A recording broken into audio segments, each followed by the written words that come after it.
Hello, everyone. Thank you for tuning into RAA Talks. I'm so happy that you're here. And just a reminder, this podcast is designed to provide an open space for women and allies from all walks of life to share their stories of struggle and triumph to achieve their goals, reminding you, listeners, that there is no limit to what you can achieve, even though you may not look like other women or allies or have had the same experiences, you are still connected to each other in some way.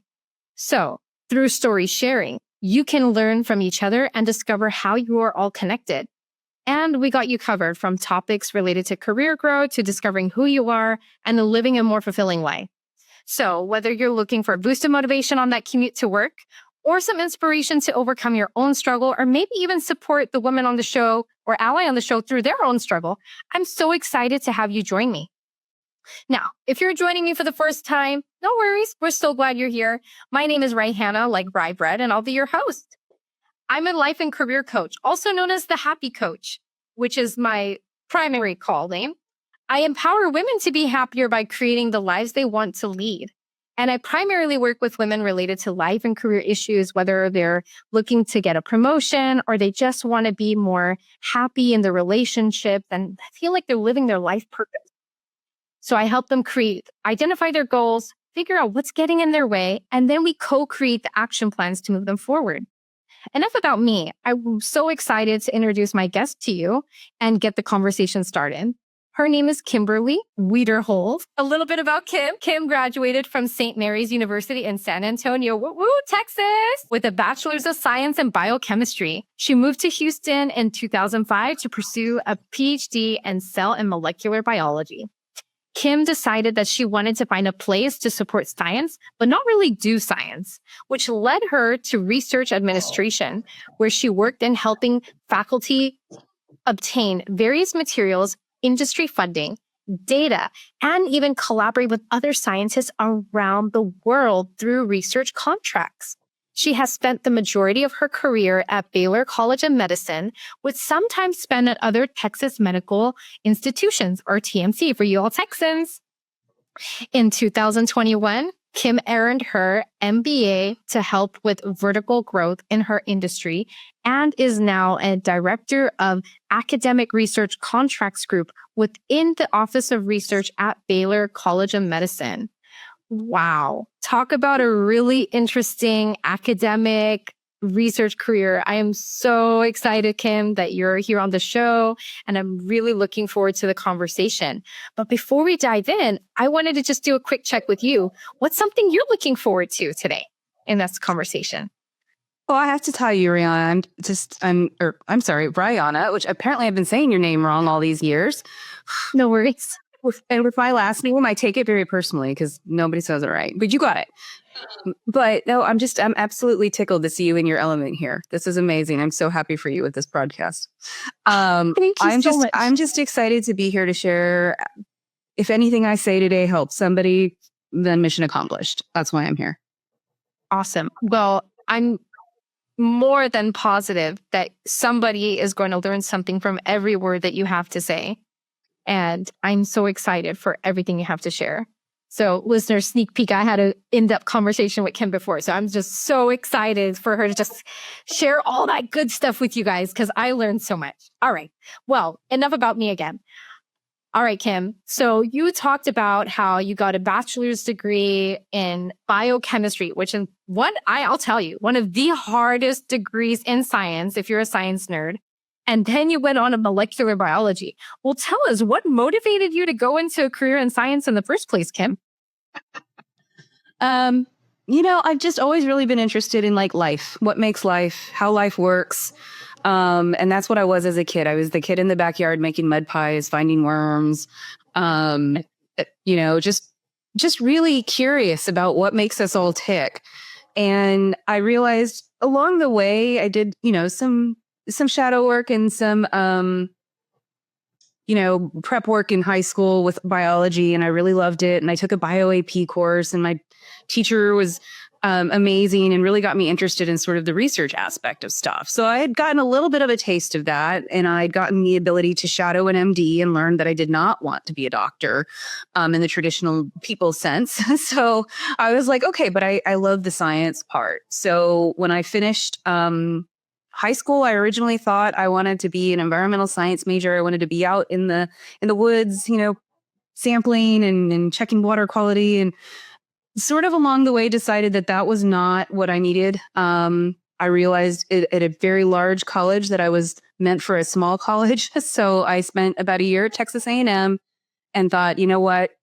I need to go back to basics. I wanted to go back to San Antonio, which was my hometown, and I wanted to go to a small institution, which was St. Mary's. And I went from having 100 people in my classes to having 30. So that was the environment that I needed. And I was introduced to a ridiculously valuable mentor at that time. His name was Dr. Simidavia. And he set us up in a program for minority access to research careers. And we got to do summers in labs around the country. And that's sort of how I found my way to the bench. I liken it to cooking. I like to be at my kitchen countertop, and I like to mix things and see what happens. And that's really what science was for me. And I realized that I was pretty good at it too. So I got to do a lot of cell culture, and I got to do a lot of microscope work and sort of see cells divide in real time. And that was just exciting to me. So I decided that I was going to try to figure out how to make that a career. I did not really know what I wanted to be when I grew up, when I finished college. I just knew that I had a degree and that I didn't want to be a doctor and an MD, and I didn't want to teach, not at that point. So I found a principal investigator at Baylor College of Medicine. His name was Bill Brinkley, and he was one of the fathers of mitosis. And I was like, I'm going to go work with him. And then I got to Baylor and he retired. So I found a new lab working in mitosis and, just sort of dove in feet first. And worked my way through that PhD thinking initially that, okay, well, maybe I'll have my own lab one day, or maybe I'll, be a professor at some point. And I don't know, about 3 or 4 years into it, I realized I didn't want to do the science. That wasn't the work-life balance that I wanted. I didn't want to be awake at midnight on a Saturday talking to my cell culture. And so that's really sort of what led me into trying to find an alternative career pathway. And I did some internships. I worked with our licensing group, and I found this sort of research administration area that I didn't really know existed. When you're on the bench, you're really focused on your work. And I think that there's not a full appreciation for how much back office stuff has to happen just to make that research go. And so that's sort of where I found my niche. That's how I found my way into contracts and research administration in the academic world. That is so intense. I want to dissect a little bit of that. And I was very intentional about using the word dissect instead of saying unpack. But let's dissect that a little bit. So what I'm hearing is, I'm just going to stitch together what you just said. You went from mud pies to mitosis to my life matters, and I'll find a way to make some of this stuff work. And that sounds so cool. When you look at it from like when you zoom out and just look at all the forests that you were talking about that you wanted to be in, instead of looking at all the little trees, it sounds like it was almost planned if you think about it. And what I also heard you say is you found your path in figuring out that you don't want to. Well, first of all, you started off thinking, what do I not want to do? Which is really a nice way to look at life, because so many times we're trying to answer the question, what do I like doing? What do I absolutely love? And what's funny? As a coach, I can tell you, many people don't actually know the answer to that question, which 100%. Is why coaching helps. Like, what do I want to do? What is my life purpose, right? But your approach was really interesting because it's so easy to figure out, like, I absolutely don't like this, or I'm not really sure I like this, so I'll just stay away.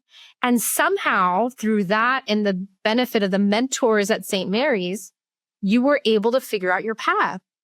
Yes. And mentors along the way too. What was that? Just mentors along the way. There was multiple mentors along the way that I would just sit down and talk to and say, okay, how did you get here? Yeah. and then figure out where my own path might intersect and where I might be able to leverage what I'm doing in a similar fashion. That is so interesting. And if you think about it, and I know you talked about it in a very lighthearted way, but what you just said was so impactful because I know people, and I'm speaking from personal experience as well, who haven't had mentors till this day or had mentors very late in life. And I actually had my first mentor in 2019 when I was in the MBA. But you started getting mentors when you were in your bachelor's program in your undergrad. So for somebody who's just starting off, what are some tips would you recommend when you're looking to get mentors? And it's such a scary space when you have to start looking for one. But once you're in it, it just becomes seamless. But, as an undergrad, when you think back to that experience, what are some thoughts that went through your head that help you figure out, I need a mentor. Now, how do I get one? Gosh, that is something I really, when I think back on my time, I consider this is a fun progression of Kim. I would have always considered myself a very not people-y person. Like I was very much, hey, let me be an individual contributor. Let me just do my work. Let me research everything until it's like deader than dead. And then I'll present on it. But as I look over my career history and my education, I must have had some sort of people spark because I did find those people along the way. And I think really and truly what it was is just putting myself out there and maybe not even realizing what I was doing or fully appreciating what I was doing. But I thought, I want to try to work in a lab. Who do I have to talk to about that? And then I found the person I had to talk to about it. And Dr. C he was paramount to getting me into this space. And then the person that I worked for most during my early lab years she was a phenomenal mentor. And I will never forget, I was giving my first ever presentation for her, and I'd never done this before. I was going to present a poster at a meeting. And I kept saying the word experiment. I had this little Southern accent that went with it. And she stopped me. She said, "It's not a mint. You're experimenting." She made me go through the phonics of the word. And, those little things, they stick with you. That was 20 years ago. And I can still remember being so nervous giving this presentation and just taking the criticism along the way. And that's really part of it too, is you have to be open to, well, what could you be doing better? Or what might you consider instead of? And I guess I find mentors because I talk to people and people talk to me. I tell people I have sister, neighbor, cousin face where people just want to tell me their stories.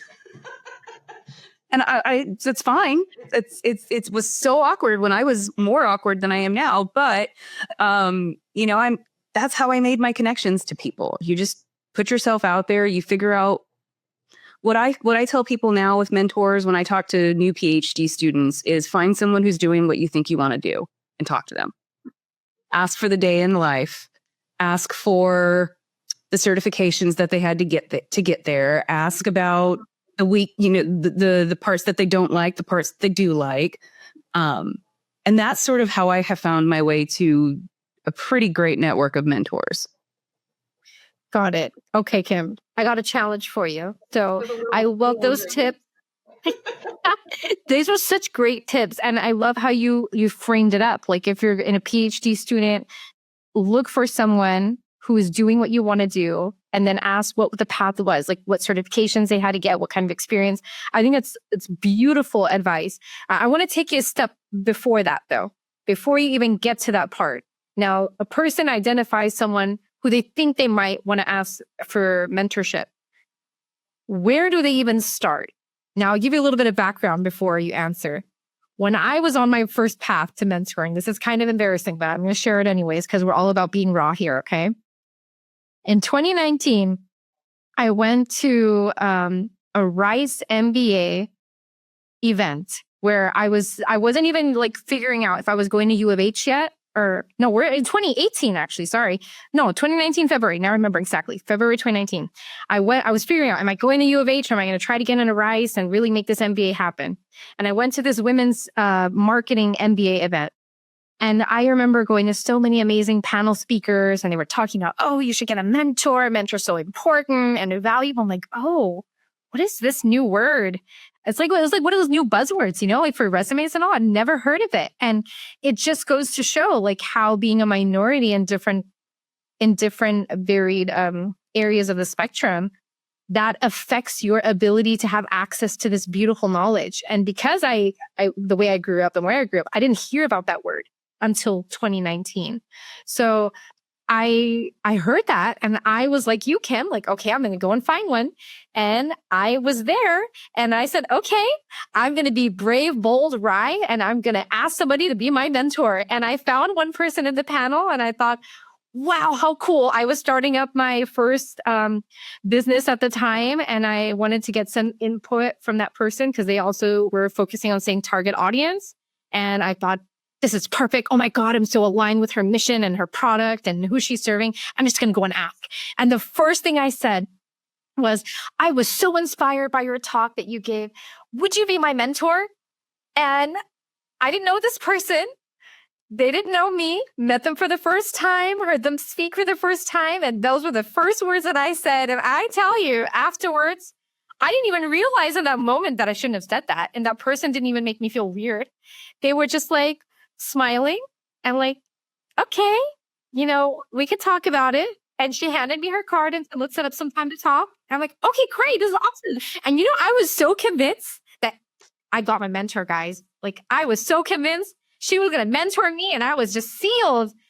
Then I left and I went to the reception where, all the talks were finished. It was just networking. And I met another panelist and I just happened to make conversation. They're like, I'm like, so how do you find a mentor? And she's like, well, you don't go up and ask somebody, can you be my mentor? And then I thought, and inside I was just feeling, oh my God, I just look like a complete fool in front of this person. They're never going to talk to me again. So Kim, what would you recommend before asking, how did you get to where you got to? What kinds of certifications do I need? What's that first step before asking all those things? And how can you be my mentor? So I not to laugh at, but I've never posed it that way. But honestly, I feel like the way I have found my way, well, like with Dr. C, it was, I'm running this program and I have funding. So it was kind of that blunt, like, I'd like to be part of your program. How do I do that? And that opened the conversation with him. For my former bosses and former employers and colleagues that I have talked to along the way, I guess we call them informational interviews. It's kind of like, hey, do you have a minute to chat about your career path? And really, I have approached it just like that. And I said, can we just go grab a cup of coffee at the Starbucks and sit down? And I just sort of like, so how'd you get here? Like really, and just truly just open up the story. And I will say that in my experience, at least, people like to talk about themselves. So if you show an interest in what they're doing, I mean, it's flattering, right? It's like, oh, this person wants to know how I got to this place. And for me, my approach to that is, yeah, I can take half an hour out of my day and I can chat with you and you can ask me your questions. And for the most part, the PhD students who come to me now from our Career Services Center are prepared. They've got their questions and, they really you want to sort of get into the nuts and bolts of what do you do and how does it work? And I do think that it's just continued conversation over time with these people that leads to mentorship. It's really, knowing someone, finding out where they are in their career, finding out what their goals are, and then sort of figuring out where the touch points are in between. Yeah, that makes perfect sense. So I heard you say that it's so important to have continued conversations and really focus on building a relationship first before you ask. That reminds me of something I recently heard. It's give more than you take.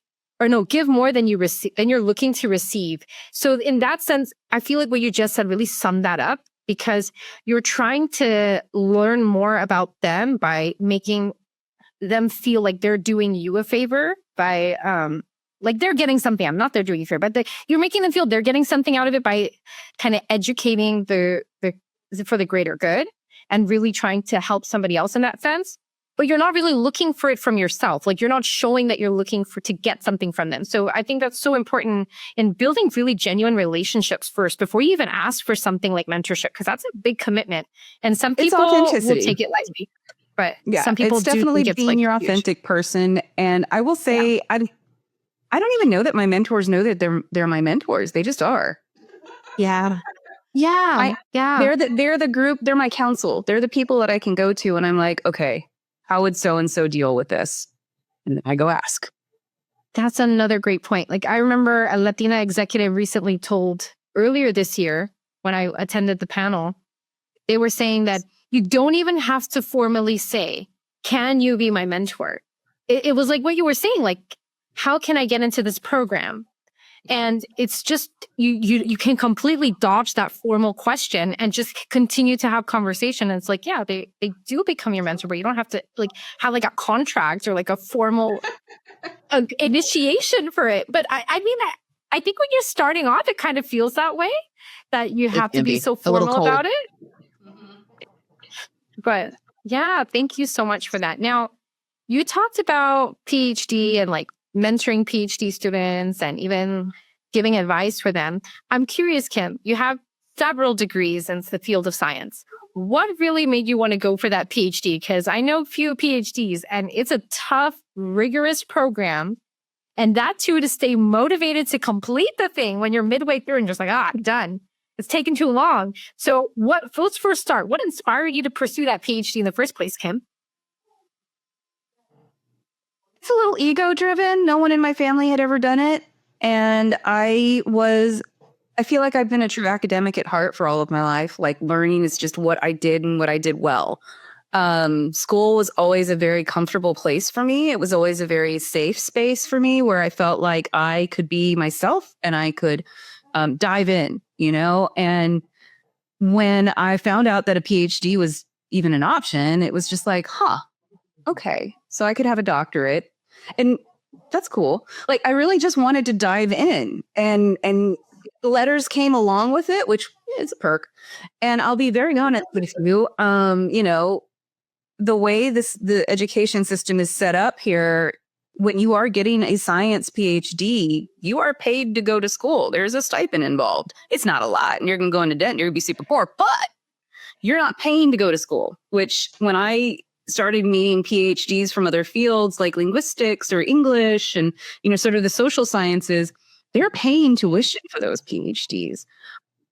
I didn't. So there was a certain amount of, this will help support me as I learn cool things. Like I really was just in it for the sake of learning. But yeah, you do hit that 3 or 4 year road block and you're just like, what am I? All of your peers are like buying houses and having families, and that's not your life. You're in a lab talking to your mice or your cells or your flies or whatever it is. So it is dedication. And there are some very tough, like, do I really want this moments? And when you're 4 years in, you're not going to give it up. But when I talk to PhD students then and versus when I talk to them now, the question's really the same. Why do you want to do this? And when I figured out that my PhD was going to help me be on a peer level with scientists, I can listen to them, I can understand them, I can translate for them when they are not speaking at a layman's term or layman's level, and I can translate into business and legal, and that's where I wanted to be. I wanted to be at the crux of that place. I didn't just want to be doing the science. So let me remember what your original question was here with the PhD. It was, it was a challenge I decided I wanted to take on, and I did.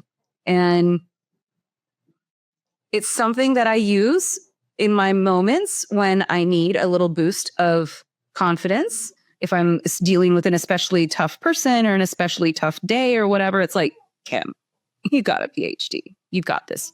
Like, babe, calm down. And that is something that I use for myself quite frequently, because I remind myself that there were moments during that degree where it was like, I'm throwing my hands up and I'm going to go teach high school biology or be a barista or like just something very different. And I didn't, I didn't. I made it through. It makes total sense that you would feel that because it is a difficult situation. I mean, like you said, you chose it because you were curious to learn more. Someone else was going to help pay for it. Like, why not combine those two and take that opportunity?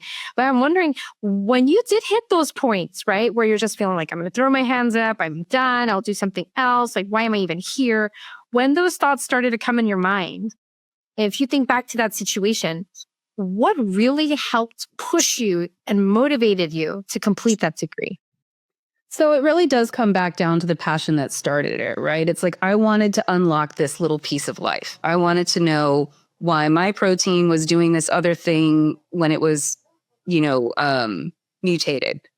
And I had a question and I needed to answer it. And I often think back, my research was in cell biology, so it was a mile deep and an inch wide. There wasn't a lot of translational aspect to everyday patients. And I realized along the way that I think if I had done something more disease specific, I might have been more interested in continuing on the research path, but that's not where I was. So I learned things about myself along the way and just kept pushing because I'm not going to let all of this hard work go down the drain, right? Now, granted, that stubborn tenacity, it worked for me in that situation, right? Like I kept pushing until I got the thing that I wanted to get done. That doesn't work in every scenario. So it's something I had to learn about myself, that I do have that capability within myself to push and to just do and to work and to execute. Sometimes execution is quitting. It was not the case then. But it did come into play later. And I was like, okay, this stubborn, hard-headed mentality is not going to work in every situation. So it helped there, though.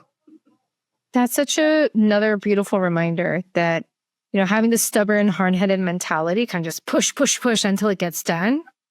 It's, as you mentioned, works well, but I like how you mentioned that it's not in every situation that it's going to help you. So you need to know when to turn it on and when to kind of turn it down or even pause or turn it off and turn it back on again. Like is not even like one option, off or on. It's like, how much of it do you need? Do you even need it at this moment? And you just gotta kind of play with it. It's not like a light switch. It's more of a dial, right? Mm-hmm. So that's what I heard you say when you were putting that together. And that's super interesting. So thank you for sharing that.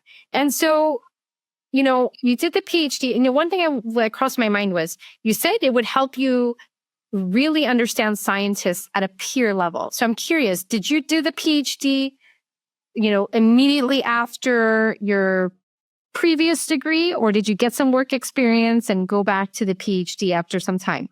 No, I went straight into graduate school after I finished my undergraduate degree, which it worked out because the economy fell out in 2007, 2008. And as it turned out, I was in school, so I was pretty shielded and safe from that. Whereas a lot of my peers were losing their first jobs, and it was terrible. It was terrible for everybody.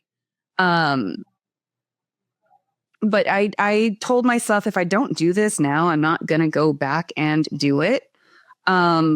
Because it was quite the challenge. And I knew it was going to be years of work, and dedication and persistence.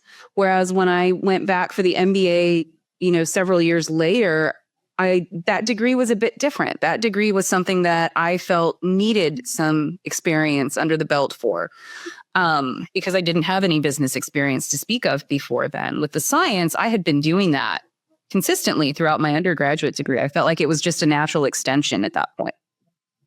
Got it. So that makes sense. So you went from bachelor's to PhD, work some.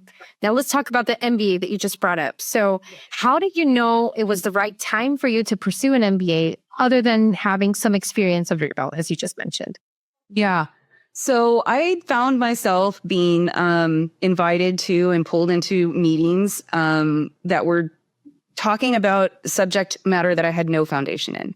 At the time I was working within commercialization of technology, like within our commercialization group, I was working on the contracts that are very, early stream in there. But I was being pulled into these conversations about, spin out companies and entrepreneurship and funding rounds and Series A. Well, what the hell? I don't know what any of this means. Equity this, equity that. What are we getting for it? I don't know. And I was like, I think it might be time to firm up the foundation that I have in just sort of this basic business realm. And I also, as I started, sort of really looking into the programs, realized, well, this also gives me an edge when it comes to leadership, which is the goal I initially set was, okay, I'd love to be doing this, but I'd love to be leading a group of people doing it. That was 12 years ago. Now I'm doing that. And just, it was kind of it was a moment in time where it was like, yep, that's going to be work.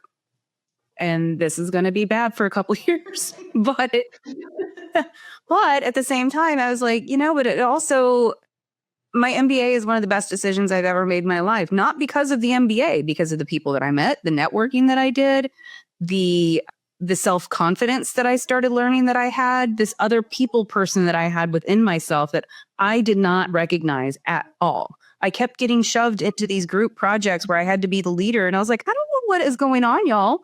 Why do they write this? But sure, you do this, you do this, you do this. I started delegating. And, as it turned out, I was okay at it. So that is the point in my career where I was like, okay, I have the experience now in sort of the quote unquote corporate company aspect. Now let's go actually put some knowledge into that. You, again, lightheartedly said this, but I want to dive in a little bit because I think there's something more there. You said you were pulled into meetings where you didn't know anything about the topic. And you were then said later, I was asked to lead. Now, I don't think people will pull you in just like that unless they saw some potential. So who pulled you in and why do you think they pulled you in the first place? What did they see in Lil Kimmo at that time? And I got to give it to my boss at the time. I think that he saw that I had more potential than what I was being utilized for. At the time, I was under a tremendous volume of work, so many agreements and not enough help. But I made it work. And I had also expressed, I want more. This is mundane to me at this point. I don't idle well. I need something more exciting. I want to learn more. And they must have seen that. It's an interesting question because while you're doing your MBA too, you have to do those communication courses where you're like, have 10 people tell you about you. And you're like, who is this person these people are talking about? Because that's not me. And you really do sort of have to step away from yourself and recognize that, recognize that people see a different version of you and appreciate it. And you have to be kinder to yourself. And I learned that sort of the hard and, mentally unhealthy way.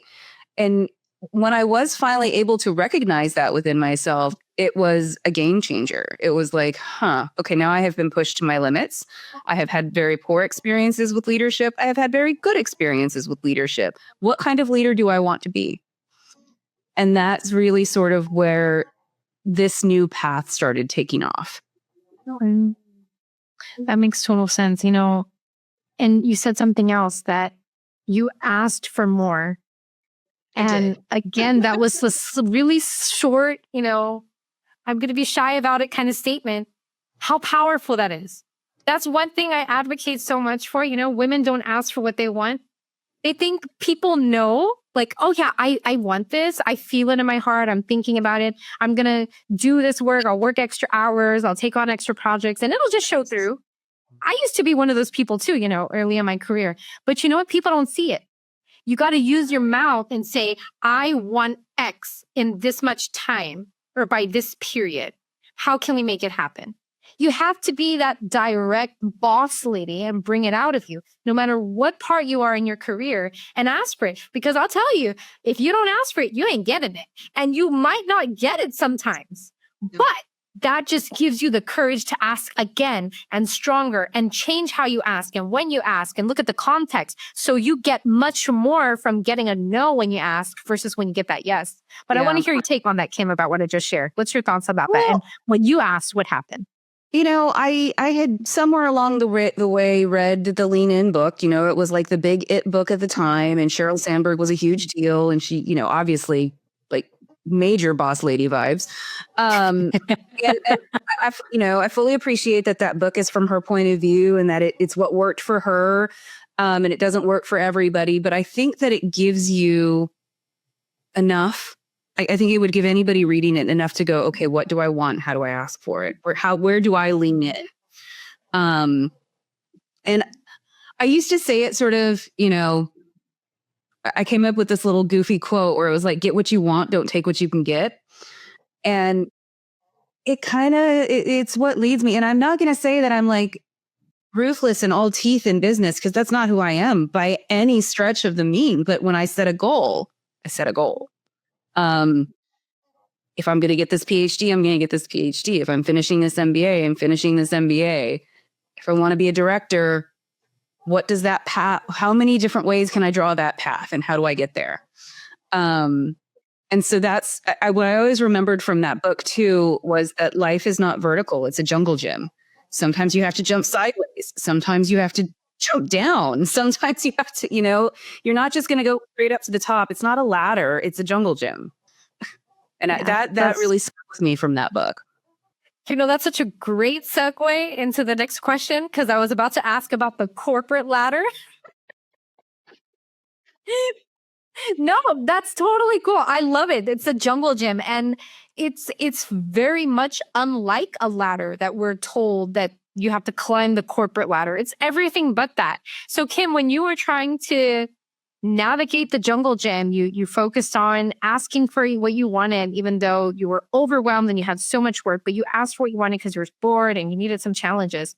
What are some challenges you faced along the way as you were not climbing the corporate ladder, but navigating the jungle gym as a woman? Well, and I don't know if it's woman specific or Kim specific, or I'm not really sure. I might just be totally oblivious to this. I saw what I wanted and I started climbing, right? Like I started just sort of figuring out what the next move was. And in terms of climbing, I started very entry level. And I will say, when I talk to a lot of PhD students, they're like, I have a PhD, I can do whatever I want, right?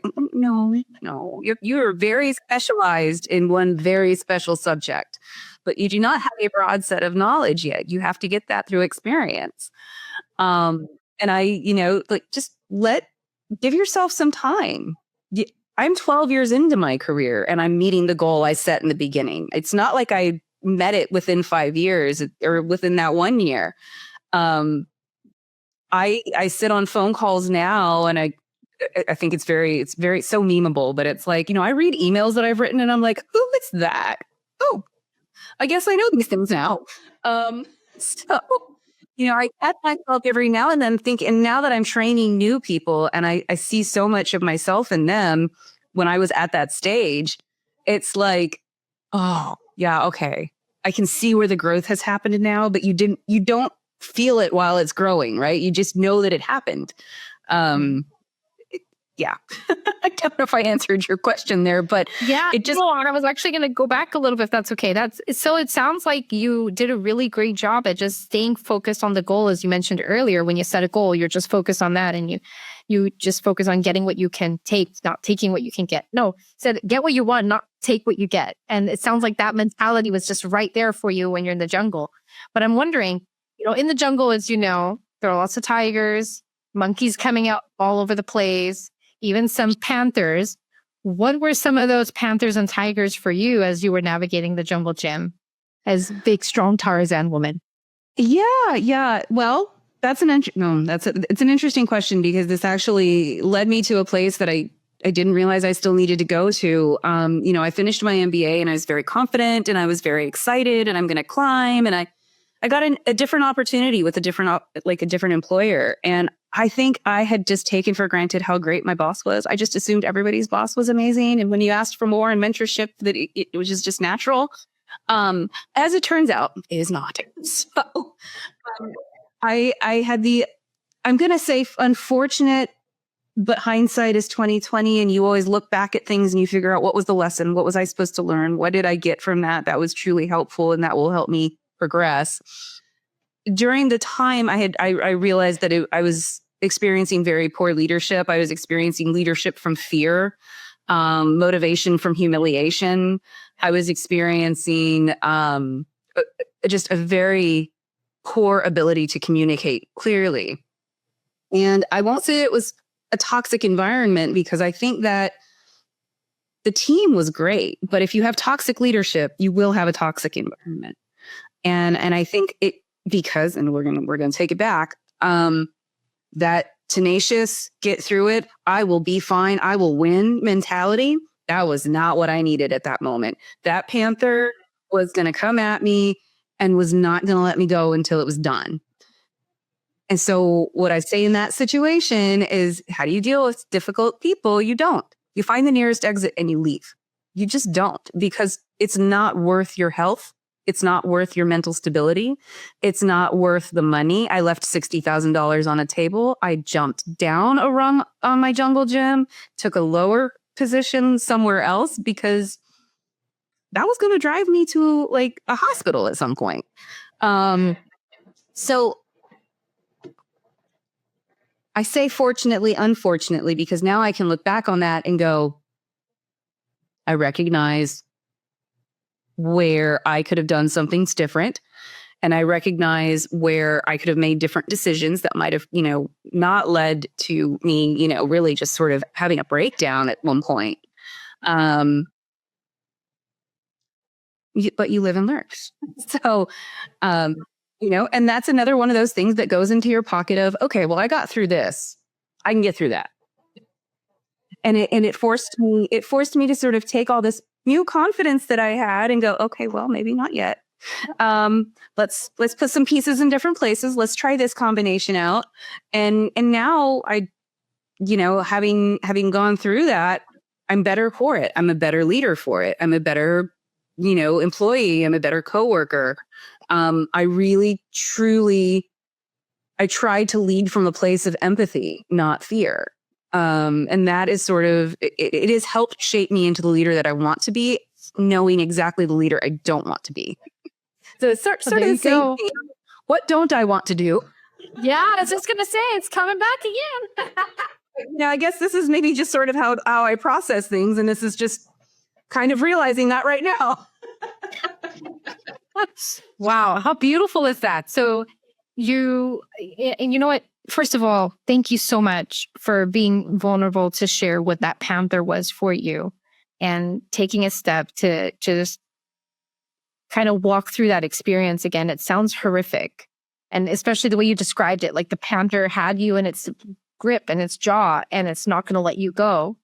But I love what you described as a solution. That's the problem, but you weren't just focused on the problem. Like, I'm going to get through this problem. I'm going to stay here. I'm going to fight. I'm going to get myself out of its jaws and I'm going to survive this thing. And for you, you just empowered yourself, took the power back in your court, even though you're in the jaws of the panther, and decided, hey, I'm just going to like snap my fingers or something and I'm out. I'm going to take the next exit and take that path away from this thing and it's going to be okay. And even though I made progress up, I'm going to go back down because it's not about up and down.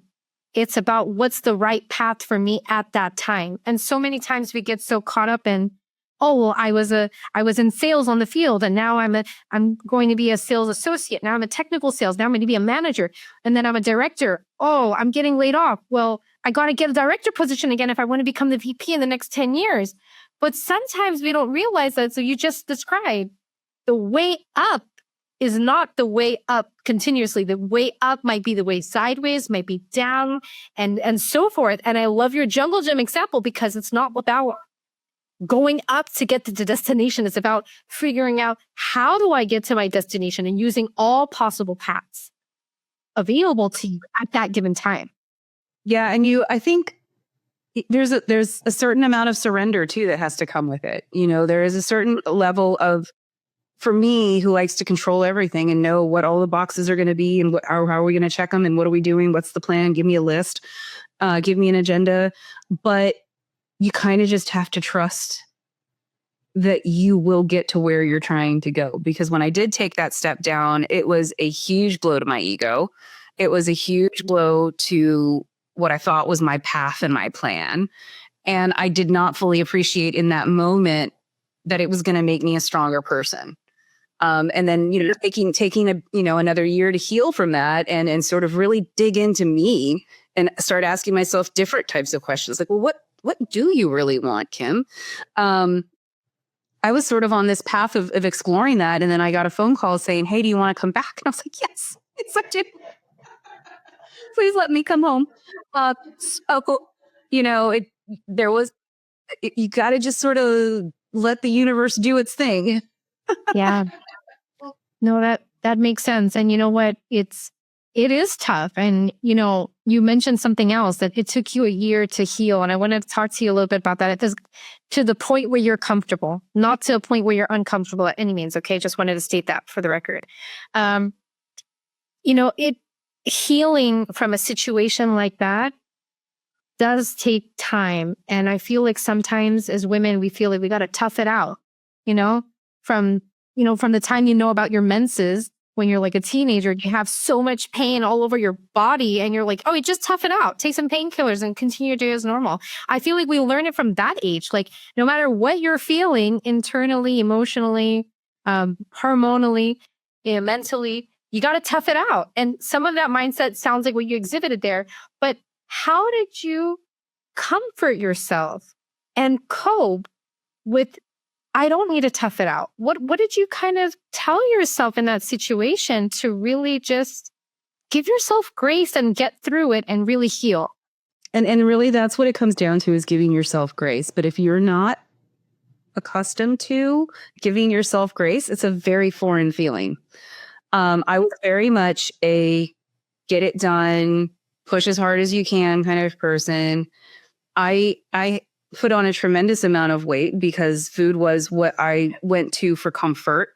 I realized that I was losing a lot of my hair and that I was on my way to a hospital because I was starting to have like panic attacks and the inability to sort of regulate my heartbeat and my breath. And it was in that moment, it was after just a particularly bad experience with that person that I was like, no, like I have never questioned my mortality, but right now I am. And that is a problem. Work should be something you enjoy. Life should be something you enjoy. And so when I started down sort of the healing path, I really, really dove deep into therapy. And everybody needs a therapist. I don't care who you are, how you grew up, you need a therapist because it's an unbiased sounding board to say, Kim, this really sounds unfair. Have you thought about X, Y? And what do you mean that sounds unfair? Maybe I'm just not working hard enough. That's what it is. I'm not doing enough. Oh no, I was doing plenty. So it's you have to be vulnerable with yourself. Brene Brown, she talks a lot about vulnerability and being vulnerable with other people and being authentic. But if you can't be authentic with yourself, then you really don't know what you're working with. You don't know what cards you've got in your hand if you can't talk to yourself. So it might sound a little nutty, but talk to yourself. For me, one of the things that I learned along the way was I just say my feelings out loud now. It's like, okay, Kim, why am I irritable? It was making me mad. What was the thing that triggered this? How do we go back and fix it? It really is just a conversation with yourself and learning what your triggers are and learning how you cope with those. That's such a powerful statement. And it's like how you were saying, it's about how you're caring for yourself and giving yourself grace. I think as a leader that you are now, and I have been when I met you, it's in order for you to give to others and care for others, whether it's at work or in your personal life, you have to focus on that first, most important relationship. And that's the relationship with yourself. And I think what you experience is a testament to doing just that. So you focused on getting therapy, figuring out why are you feeling certain emotions, taking a step back, trying to work through that and get back to your normal sense of energy without that stressor like trying to take over and control you. So it sounds like you're trying to take the power back in your court, remove that stressor by kind of being more present, asking yourself questions, and the benefit of therapy. I would add a plug. Everyone needs a coach because exactly as you mentioned, the sounding board of an unbiased perspective is exactly what a coach does. But we can talk about that later. What's the difference then between coaching and therapy? But as just wanted to quickly mention that. But as you know, when you were talking about the importance of mental health and health in general versus just focusing on work, what are some ways that you prioritize mental health now? Like you talked about a series of different issues you faced during that situation. But how do you prioritize mental health and well-being now? I want to pick up on a point you made because I think that when we talk about self-care, it's not all mud masks and spa days. When I talk about self-care, I'm talking about therapy. I'm talking about sitting down with myself and really meditating on what is happening. Why is it happening? Why am I reacting this way? And for everybody, their story is going to be different, right? Because their history is different. For me, what I have found that works for me, I have started slow mornings. So I was a very get up and go, like roll out of bed, get dressed, move, start working immediately kind of person. And I was sitting in traffic one day and I was like, I do not have children that need to be at school. Why am I in this traffic with people who have children that need to be at school?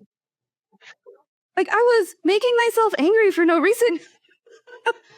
You know, COVID gave us this opportunity to do everything online. And I realized how much I hate traffic and how much I hate people in a parking lot. So I was like, what? There's no reason in this hybrid work world that I live in now that I can't do a couple of hours of work at home, miss all of that nonsense, and then go to my office. Game changer. Game changer. I was able to sit down at my home desk, check my emails, do all my usual morning stuff, have my cup of coffee, enjoy my breakfast at home, give my dogs and my cats some love and, just slow, just ease into the day. I try not to schedule meetings before 9 a.m. if I can help it. Because my brain's not there yet. And I know it's not. What are some other self-care? So therapy, absolutely. I was obviously doing some pretty intense therapy there for a while. And, as I've managed to learn myself a bit better, I've been able to pull away from that and not as much, but never be ashamed of that. If you need it, you need it. Let's see. I think I wrote some other stuff down. Let me see where I put that. Hobbies, social activities. My family lives relatively close. So I make it a point. That's the other thing. Okay. Slow mornings and clear boundaries. When are my work times? When are my personal times? And I try very, very hard not to mix the two. It doesn't mean that I don't work more than 40 hours. There are some weeks where I absolutely work more than 40 hours. There are some weeks where I just work 40 hours because there's a special project or something like that. But what I don't do is check my email on a Saturday morning. That's not allowed. It's just not allowed. On Sundays, I like to I like my weekends to be my weekends. And if I can not have to focus on work, that is the preferred way of being. This is my time for me. And it doesn't matter what you want to do at that time. I tell this to my team all of the time. I had one of my employees ask me this question. I was just like, what? He asked, is there a specific time that's better for vacation than others? Because they wanted to take a long vacation. And I was like, you earned those PTO days. Take them whenever you want. The team is here to support that. What are you talking about? Is there a great time for vacation? Every time's good for vacation. But my point being is that PTO is not just for vacation. And I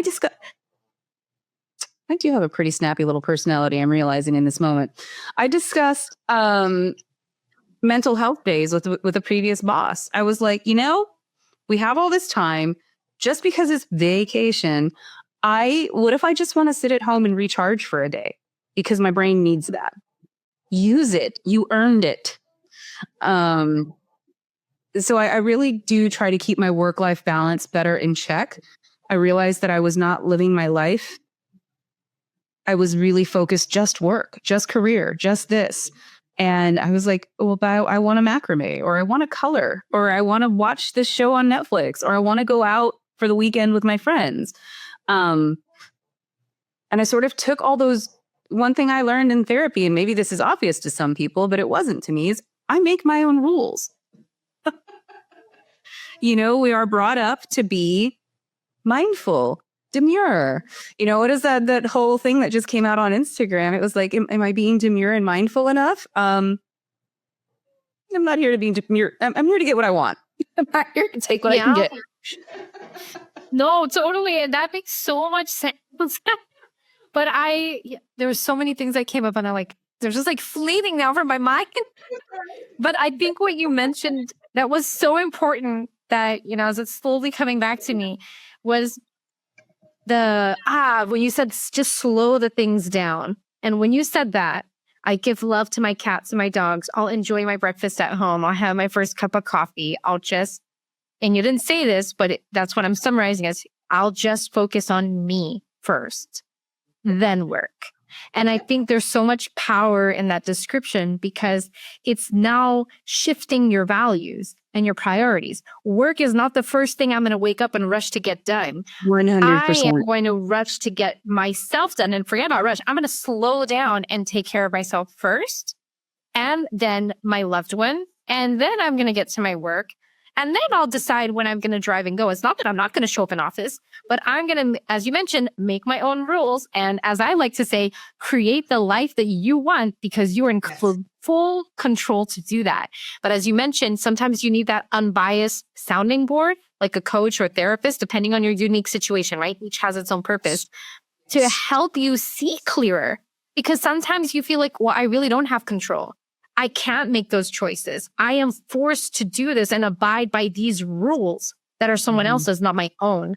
But that's not actually true at all. So thank you so much for that and sharing a piece of you with us and what's working for you and how you're prioritizing mental health and well-being now.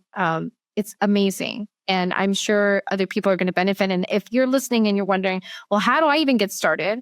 What's the question that you would recommend listeners asking themselves to start prioritizing their mental health and well-being if it's a new space they're exploring for the first time? That's a really, I did not think about that. I guess you got to figure out what makes you tick. Like what makes you happy, truly happy. For me, my happiest moment every day is right when I wake up in the morning, the house is quiet, all the animals are snuggled in. I can look out my bedroom window and see green trees and green grass. And it's just, you can hear birds chirping. Like it's this moment of just peace. And I sort of just sit in that for a little bit and let myself slowly start to come to life. It's like, okay, what's today? Today's Tuesday. What meetings do I have? When's my first meeting? Okay, what am I going to do about that? Who do I need to call? And I just sort of start going, go slow. There's no reason we have to be in this, rapid turnstile life. And I think for me anyway, like I was just so focused on school, and then work. And it was like, well, what does Kim actually want to do? Is Kim enjoying this? I mean, and I will say I'm still evolving through that. I'm still looking at my career path going, is this really what I want? Do I want to be a manager? Or do I want to be an individual contributor? Which one did I like more? Do I want to continue down this path? Do I want to learn something new? I mean, that's constantly who I am. I'm always going to be reflecting on what I did, how it impacts me right now, and where do I want to be, and what do I need to change in that equation.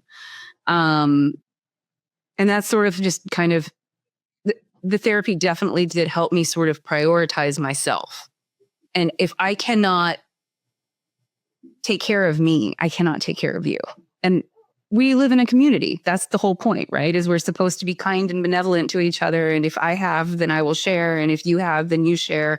And we make it all work as a community together. And so I I learned how to be a better member of my community.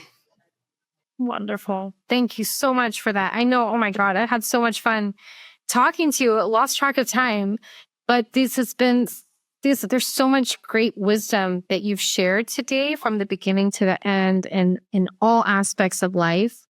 And I want to take a moment to thank you for sharing all of that with us and acknowledge how important it is as a leader to share these truths and what you're doing to overcome them. Like that's critical for individual contributors and other leaders to hear as well.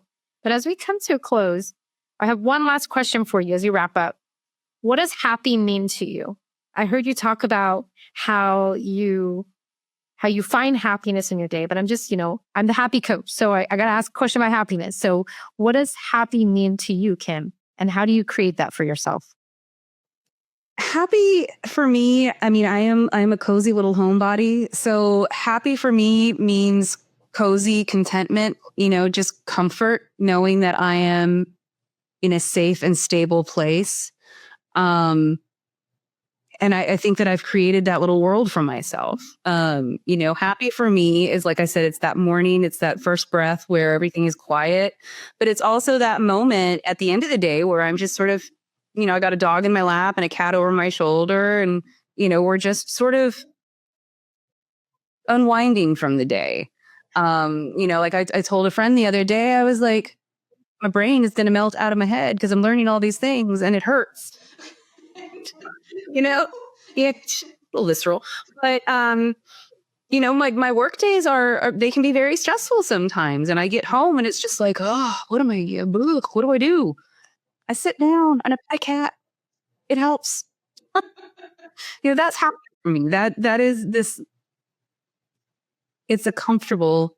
Happy for me is comfortable. I don't know if that makes sense.